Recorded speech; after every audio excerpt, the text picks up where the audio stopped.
Brennan flex. Perfect. His hand started shaking. I'm not flexing. This is my natural muscles. This 1.2 is not too bad, man. It's not too bad.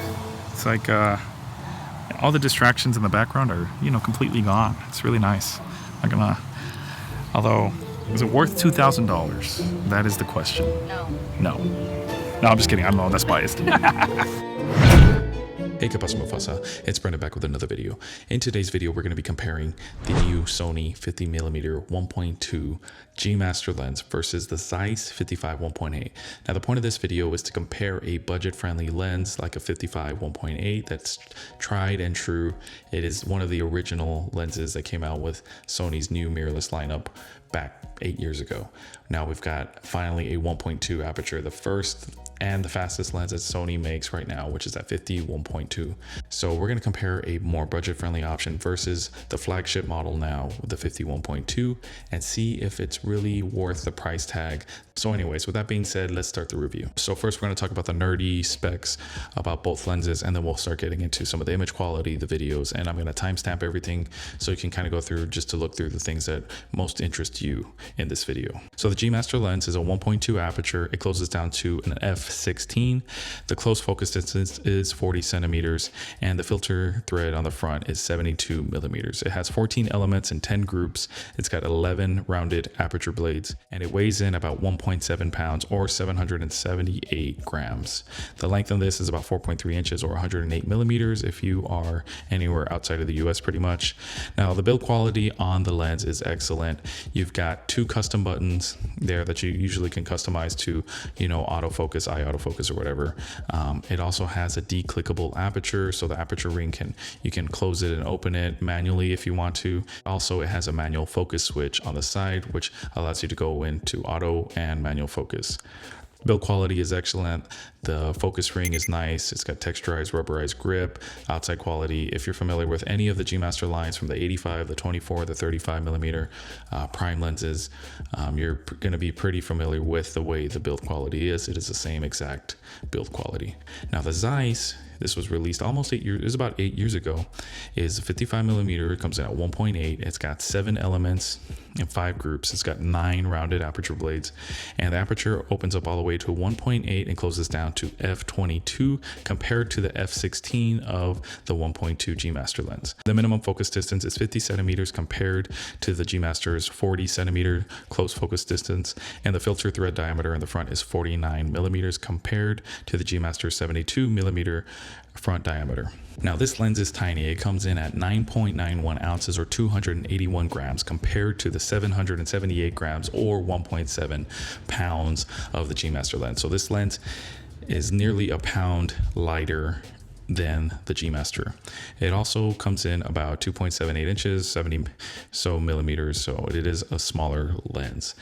Now the build quality is pretty good on this lens. Considering its age, it is aged well. It's got like a metal exterior, and the focus ring is also kind of like a more metal type of focus ring compared to the rubberized focus ring on the G Master lens. But other than that, there's no external features on this lens. There's no autofocus manual focus switch. There's no declickable aperture rings. There's not even a customizable button on the lens. Don't believe it's weather sealed compared to the G Master, which should be weather sealed if I'm not mistaken. We went out to a local wedding venue. We took Victoria out to take some photos of her to test the sharpness of the lenses.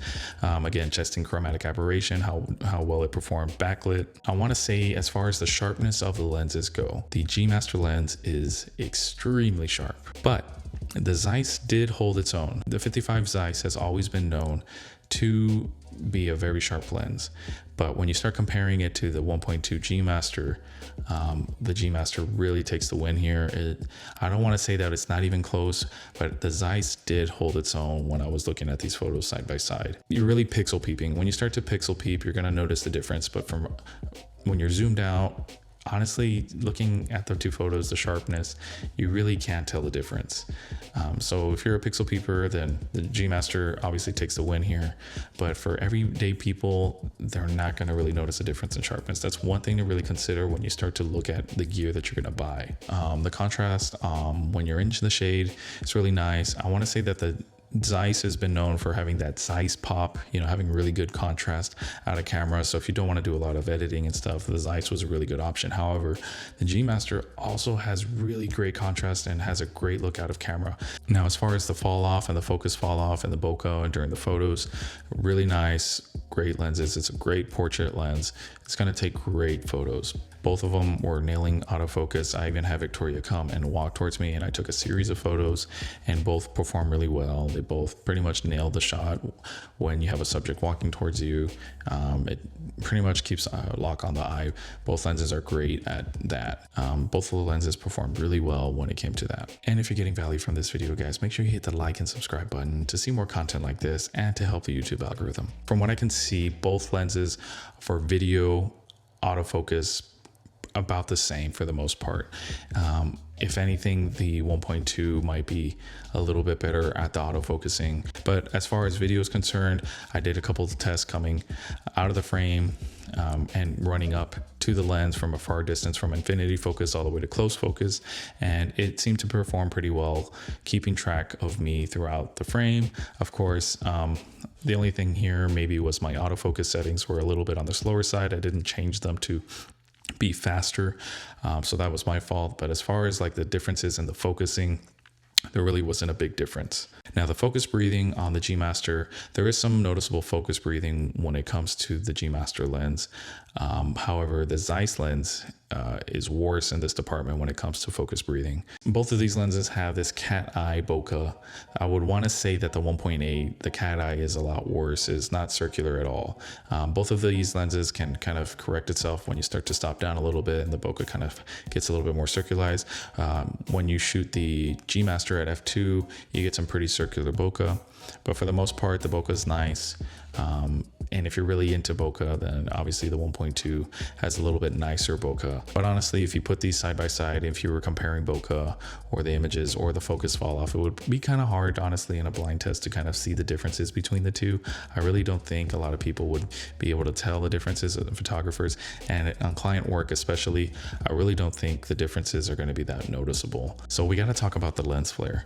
Now, the 51.2 is extremely well. All of the G Master primes are really good at managing lens flare. While the G Master still flares while you're backlighting your subject, it is very controlled and it's not really obtrusive, and the image still maintains quite a bit of contrast. However, one thing that I really cannot stand about this Zeiss 55 is the lens flare. It has this really nasty, like arrow-like, streaky, just gross lens flare that goes across your frame when you're backlighting your subjects. Not that only that, but also thing to mention is that you do lose some contrast. And now it is an older lens, but however, the lens flare, I just cannot stand it. So if you're somebody who likes to backlight your subjects a lot when you're shooting video or photo, the Zeiss lens is gonna give you some problems when it comes to lens flare, because really it is just this nasty, just really gross lens flare. There's gonna be some chromatic aberration in the G Master, but it's very minimal and it's rarely noticeable. You really gotta start zooming in quite a bit to kind of even barely notice any purple fringing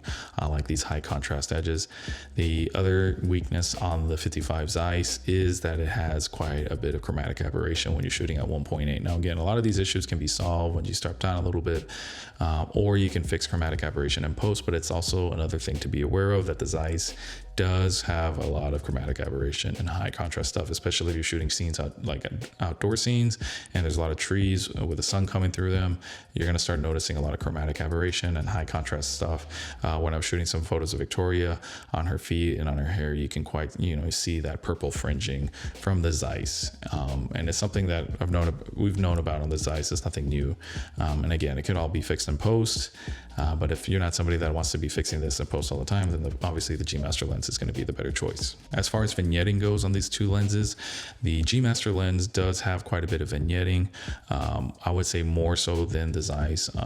When you're shooting everything wide open, you're going to have some vignetting. It's kind of common. Some people like the look, some people don't.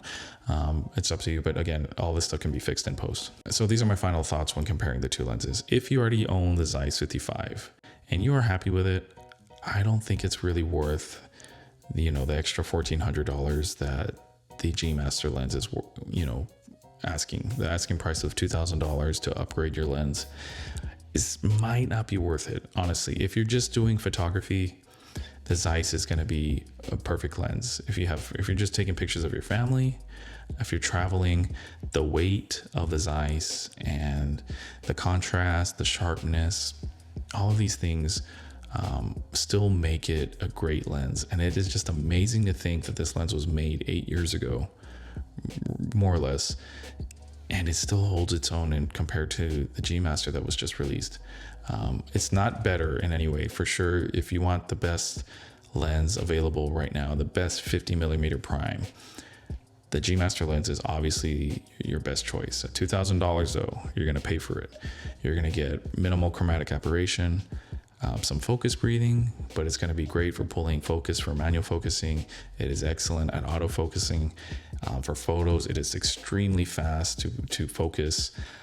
It is an amazing lens. It is a G Master Prime lens. I mean, that's what you get, what you pay for there. Personally, for me, I'm keeping the Zeiss 55 1.8 because my main source of income right now is wedding photography, and it's not so much video. And if I did need to shoot video, the Zeiss will still hold its own when I do video work for clients.